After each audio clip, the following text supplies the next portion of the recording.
ZEE5 ಇರುವಾಗ ನೀವು ನಿಮ್ಮ ನೆಚ್ಚಿನ ಶೋಗಳನ್ನ ಎಂದಿಗೂ ಮಿಸ್ ಮಾಡಿಕೊಳ್ಳುವುದಿಲ್ಲ. ಅದು ಸಂಪೂರ್ಣ ಉಚಿತವಾಗಿ.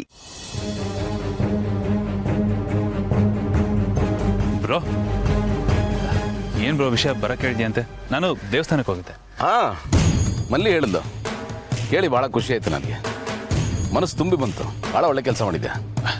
ಅದರಲ್ಲಿ ಏನಿದೆ ಬ್ರೋ, ತೋಚಿದ್ ಮಾಡಿದೆ ಅಷ್ಟೇ. ಬಟ್ ಆ ಥರ ಮಾಡಬೇಕು ಅಂತ ಅನ್ನಿಸ್ತಲ್ಲ, ಗ್ರೇಟ್. ಸದ್ಯ ಸಿಚುವೇಶನ್ ಸೀರಿಯಸ್ ಇಲ್ಲ, ನಾನು ಏನೋ ಅನ್ಕೊಂಡ್ಬಿಟ್ಟಿದ್ದೆ. ಏನು ಯೋಚನೆ ಮಾಡ್ತಾ ಇದ್ದೆ ಜೈ? ನಥಿಂಗ್. ಏನು ವಿಷಯ ಬ್ರೋ?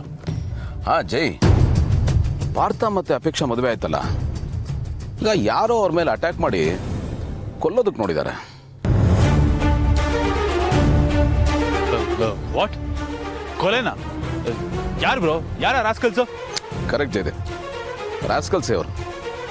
ಈಗ ಅವ್ರು ಯಾರು ಅನ್ನೋದನ್ನ ನಾವು ಕಂಡುಹಿಡಬೇಕು. ನಮ್ಮ ಫ್ಯಾಮಿಲಿಗೆ ಆ ಥರದ ಶತ್ರುಗಳಿದ್ದಾರೆ ಅಂದರೆ ನಾವು ಎಚ್ಚೆತ್ಕೋಬೇಕಾಗುತ್ತೆ. ನಾಳೆ ಮತ್ತೆ ಅವ್ರು ಅಟ್ಯಾಕ್ ಮಾಡಲ್ಲ, ಪಾರ್ಥ ಮತ್ತೆ ಅಪೇಕ್ಷಾಗೆ ಅಪಾಯ ಮಾಡಲ್ಲ ಅಂತ ಏನು ಗ್ಯಾರಂಟಿ? ಸೊ ನಮ್ಮ ದಾರಿಗೆ ಅಡ್ಡ ಆಗಿರೋ ಆ ಮುಳ್ಳನ್ನ ನಾವು ಕಿತ್ತಿ ಬಿಸಾಕಬೇಕು. ಆ ಕೆಲಸ ನೀನು ಮಾಡಬೇಕು ಜೈ. ಆ ಜವಾಬ್ದಾರಿಯನ್ನು ನಿನ್ಗೆ ವಹಿಸ್ತಾ ಇದ್ದೀನಿ. ನಾನಾ? ಶೋರ್ ಬ್ರೋ, ಖಂಡಿತ. ನಾನು ಇದನ್ನ ಇನಿಷಿಯೇಟಿವ್ ತಗೊಂಡು ಯಾರು ಅಂತ ಫೈಂಡ್ ಔಟ್ ಮಾಡ್ತೀನಿ ಪಕ್ಕ. ಇದು ಸೂಪರು ಅಂತಾರೆ, ಕಳ್ಳನ ಕೈಗೆ ಕೀ ಕೊಟ್ಟಂಗೆ. ಸದ್ಯ ಆನಂದ ನನ್ನ ಬಗ್ಗೆ ಏನು ಬಾಯಿ ಬಿಟ್ಟಿಲ್ಲ. ಮತ್ತೆ ಏನು ಯೋಚನೆ ಮಾಡ್ತಾ ಇದ್ದೆ ಜೈ? ಏನಿಲ್ಲ ಬ್ರೋ, ಅದೇ ಈ ಅಟ್ಯಾಕ್ ಮಾಡಿಸಿದ್ದು ಯಾರು ಇರ್ಬೋದು ಅನ್ನೋದ್ರ ಬಗ್ಗೆನೇ ಯೋಚನೆ ಮಾಡ್ತಿದ್ದೆ. ಯಾರು ಅಂತ ಶತ್ರು ನಮ್ಗೇನದೇ ಗೊತ್ತಾಗ್ತಾ ಇಲ್ಲ ಬ್ರೋ. ಬ್ರೋ ಅದು ಸೈಡ್ ಇಡೋಣ. ನಮ್ಮ ಪಾರ್ಥ ಬ್ರೋ, ನನ್ನ ತಮ್ಮ ಪಾರ್ಥ ಎಷ್ಟು ಸಾಫ್ಟ್ ಹಾರ್ಟೆಡ್, ಎಷ್ಟು ಒಳ್ಳೆ ಹುಡುಗ ಅವನು ಬ್ರೋ. ಲಿಟ್ರಲಿ ಒಂದು ಮಗುವಿನಂತ ಮನ್ಸು ಬ್ರೋ. ಅಂತವನ್ನ ನೋಡಿದ್ರೆ ಬ್ರೋ ಕೊಲೆ ಅಲ್ಲ, ಕೈ ಮಾಡೋದಕ್ಕೂ ಮನ್ಸು ಬರೋದಿಲ್ಲ ಬ್ರೋ. ನಿಜ ತುಂಬಾ ಬೇಜಾರಾಗ್ತಿದೆ. ಯಾರು ಈ ತರ ರೌಡಿಗಳನ್ನ ಬಿಟ್ಟು ಪಾಪ ಅಂತವನ ಮೇಲೆ ಅಟ್ಯಾಕ್ ಮಾಡಿಸ್ತಾರೆ ಅಂತಂದ್ರೆ ಛೇ, ಎಂತ ವರ್ಸ್ಟ್ ಜನ ಇರ್ಬೇಡ ಬ್ರೋ. ನಮ್ಮ ಫ್ಯಾಮಿಲಿ ಮೇಲೆ ಅದು ಯಾರಿಗಿಷ್ಟು ಕೆಟ್ಟ ದ್ವೇಷ ಇದೆಯೋ ಗೊತ್ತಿಲ್ಲ, ಬಟ್ ಅವ್ರನ್ನ ಫೈಂಡ್ ಔಟ್ ಮಾಡಲೇಬೇಕು ಬ್ರೋ. ಮಾಡಿದ್ಮೇಲೆ ಯಾವುದೇ ಕಾರಣಕ್ಕೂ ಸುಮ್ಮನೆ ಬಿಡಬಾರ್ದು ಬ್ರೋ, ಬಿಡಬಾರ್ದು ಸುಮ್ಮನೆ.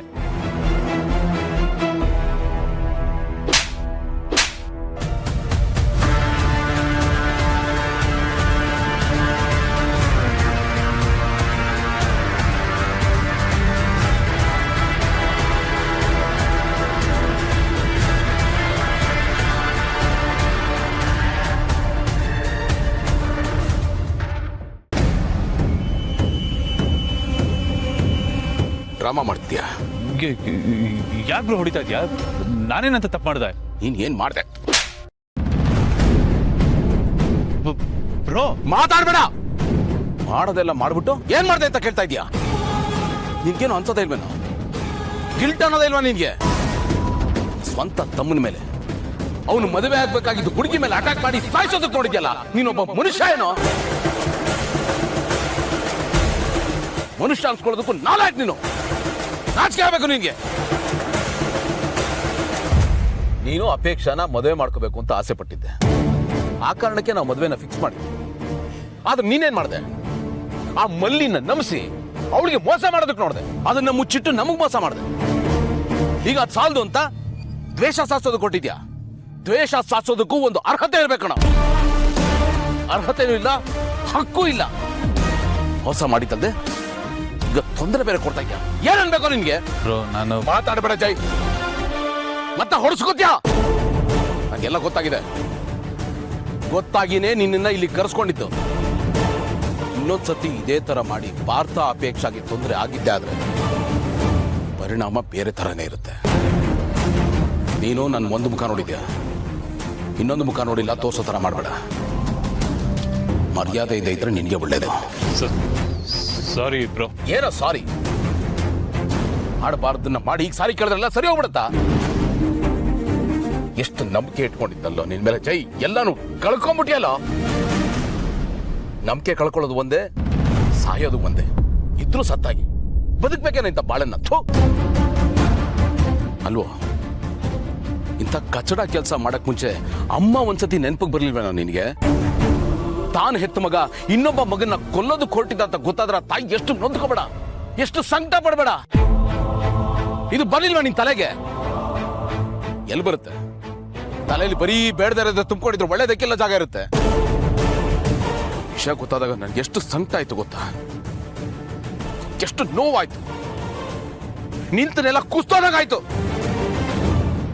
ನನ್ನ ಕೈಲಿ ಇನ್ನೂ ಅರ್ಗಿಸ್ಕೊಳಕ್ ಆಗ್ತಾ ಇಲ್ಲ ಜೈ. ಇದೇ ಲಾಸ್ಟ್ ವಾರ್ನಿಂಗ್ ಜೈ. ಇನ್ನೊಂದ್ಸತಿ ಇದು ರಿಪೀಟ್ ಆಗಬಾರ್ದು. ರಿಪೀಟ್ ಆದ್ರೆ ಮುಂದೆ ಏನಾಗುತ್ತೋ ಅದನ್ನ ಫೇಸ್ ಮಾಡೋದಕ್ಕೆ ರೆಡಿ ಇರು.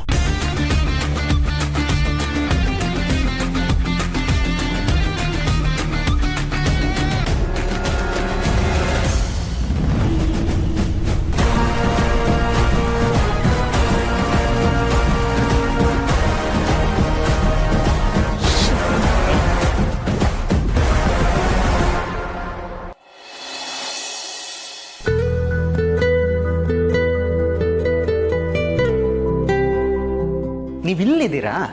ನಾನು ಮನೆಯೆಲ್ಲ ಹುಡುಕಾಡ್ತಾ ಇದ್ದೆ.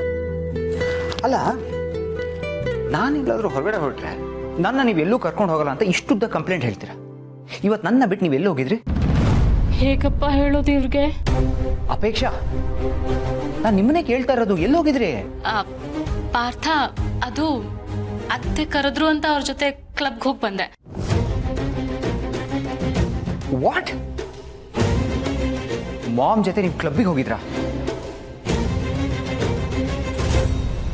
ನೋಡಿ, ನಿಮಗೆ ಆ ಜಾಗ ಸೆಟ್ ಆಗೋದಿಲ್ಲ. ಯಾಕೆ ಹೋಗಿದ್ರಿ? ಯಾಕೆ ಅಂದ್ರೆ ಈಗ ತಾನೇ ಹೇಳದ್ನಲ್ಲ, ಅತ್ತೆ ಸ್ವಲ್ಪ ಫೋರ್ಸ್ ಮಾಡಿದ್ರು. ಅವ್ರನ್ನ ಸುಮ್ಮನೆ ಯಾಕೆ ಬೇಜಾರು ಮಾಡೋದು ಅಂತ ಅವ್ರ ಜೊತೆ ಹೋಗಿ ಬಂದೆ. Okay, fine.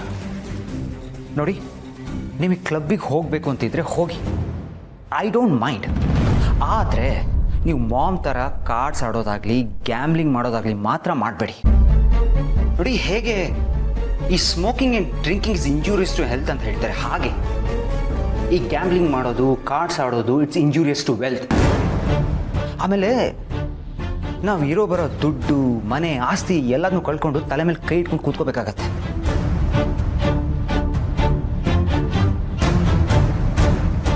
ಹೌದು,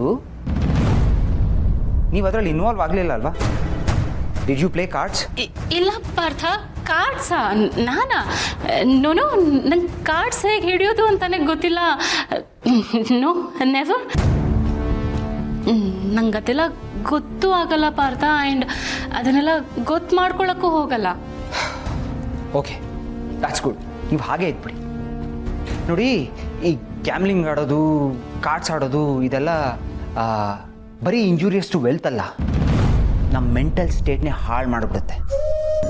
ಆಮೇಲೆ ನಾನು ಅಷ್ಟು ದುಡ್ಡು ಕಳ್ಕೊಂಡೆ, ಇಷ್ಟು ದುಡ್ಡು ಕಳ್ಕೊಂಡೆ ಅಂತ ಲೈಫ್ ಲಾಂಗ್ ಕೊರ್ಗೋ ಥರ ಮಾಡಿಬಿಡುತ್ತೆ. ಅದಕ್ಕೆ ನಾನು ನಿಮಗೆ ಫಸ್ಟೇ ಹೇಳ್ತಾ ಇದ್ದೀನಿ, ಪ್ಲೀಸ್ ಇದರಲ್ಲಿ ಇನ್ವಾಲ್ವ್ ಆಗಬೇಡಿ. ಈಗ ಹೇಳಿ ಏನು ಪ್ರಯೋಜನ? ನಾನು ಆಲ್ರೆಡಿ 10 ಲಕ್ಷ ಕಳ್ಕೊಂಡು ಕೊರಗ್ತಾ ಇದ್ದೀನಿ. ಅಪೇಕ್ಷಾ, ಮತ್ತೇನು ಯೋಚನೆ ಮಾಡ್ತಾ ಇದ್ದೀರಾ? ನಾನು ನಿಮ್ಮ ಹತ್ರ ಮಾತಾಡ್ತಾ ಇದ್ದೀನಿ.